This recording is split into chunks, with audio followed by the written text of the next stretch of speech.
Hello, my name's Fred, and for my capstone project, I chose pickling.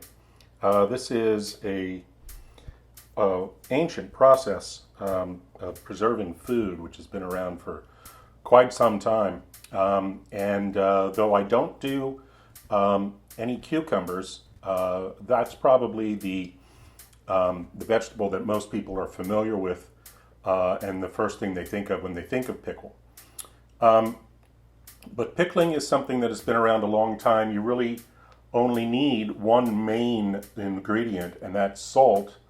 Salt impedes the wrong bacteria from fermenting food. It supports lactic acid bacteria, which provide flavor and slow the fermentation process down. So salt is something that you pretty much need. But you don't need much more than that, as you are going to see in a moment. Here are preserved lemons being made. Preserved lemons are a specialty of Morocco. They come because lemons were abundant in Morocco and they needed something to do with them. And salt inside of a lemon. That's pretty much all you're doing. Salt inside the lemon, and that is going to extract the juice of the lemon. So you can see here there's a little bit of juice above all that salt. In this experiment there's way too much salt in here, didn't need it. Here it is 30 days later, and what I do is I separate the fruit from the rind, and it's the rind that we use. The rind tastes salty, but very lemony. It's a great addition to dishes. You wouldn't want to eat it by itself. But that's just adding salt. And there's a good deal of fermentation that happens with just adding salt. But a process that most of us are familiar with probably is the vinegar pickling, where I work in Brooklyn at Sahadi's. We pickle cauliflower and we pickle turnips. And so I'm going to walk you through a quick little photo essay of how that gets done.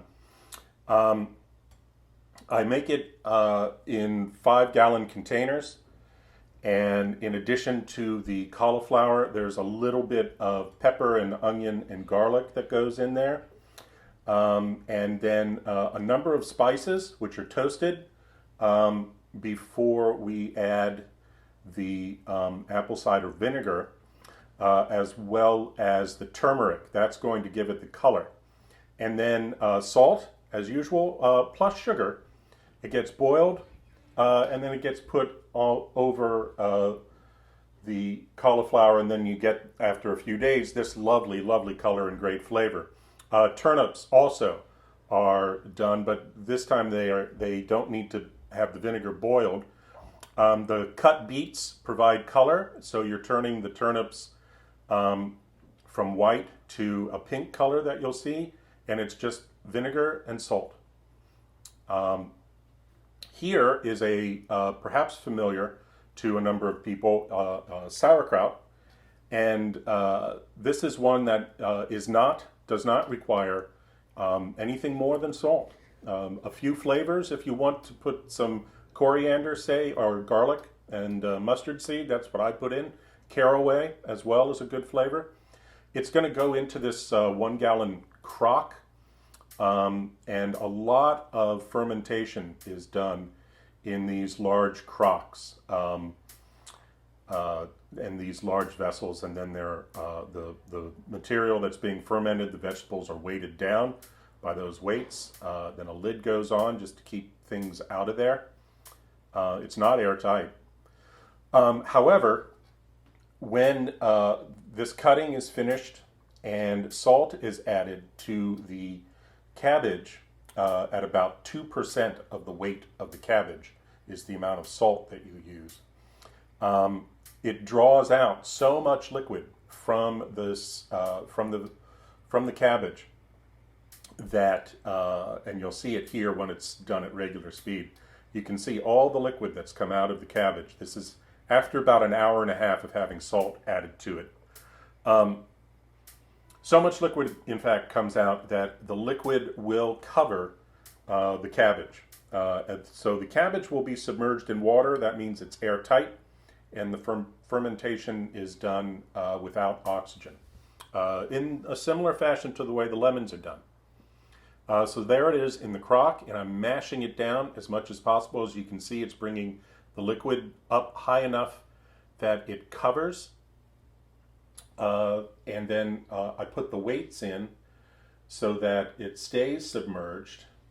And then you'll get to take a look at it a few days in, and you'll see the liquid is there. That liquid never evaporates. It's there for 3 weeks with just a lid on top of it, not airtight, and no diminishment of liquid. It's just there. The stuff just stays wet. And then you unpack it. The flavor is good to me after 3 weeks. You could keep it there for as long as you like, and the flavor is going to keep changing. When you're done and you think it's ready, then put it in the fridge, and that'll slow things down. Other things that you can pickle, I've pickled eggs. That's in vinegar and sugar and salt. And again, like the turnips, a beet went in there with the eggs. These are hard-boiled eggs.